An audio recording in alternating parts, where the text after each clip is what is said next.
ఇప్పుడు యూనివర్సిటీస్‌లో అవ్వచ్చు, అవును. డిగ్రీలు అయిపోతున్నాయి. అక్కడే స్టే చేస్తున్నారు. యాహ్! ఏదో ఉన్నదో లేదో తినుకుంటూ ఏదో లైబ్రరీకెళ్ళడం, లేకపోతే బుక్స్ తీసుకొని చదువుకుంటూ స్టార్ట్ చేస్తున్నారు ప్రిపరేషన్. యాహ్! అలాంటి వాళ్ళ ఫోకస్ అనేది దేని మీద ఎక్కువ ఉంటే వాళ్ళు క్రాక్ చేయగలుగుతారు? అంటే they can't afford to go to yes. These coaching centres and all. దీనికి ఒకటే బెంచ్ మార్క్ అండి. సింపుల్ ఐడియా అండి. Way the questions are being asked. Hmm. నేనేమంటా అంటే if you are playing a game, better know the rules of the game.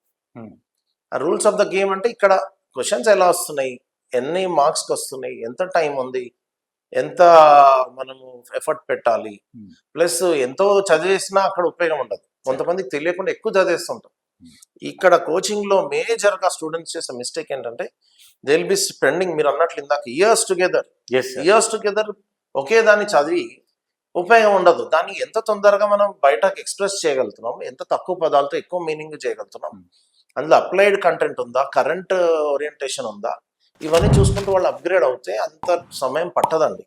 అది మేము వాళ్ళకి తొందరగా అందించగలుగుతాం.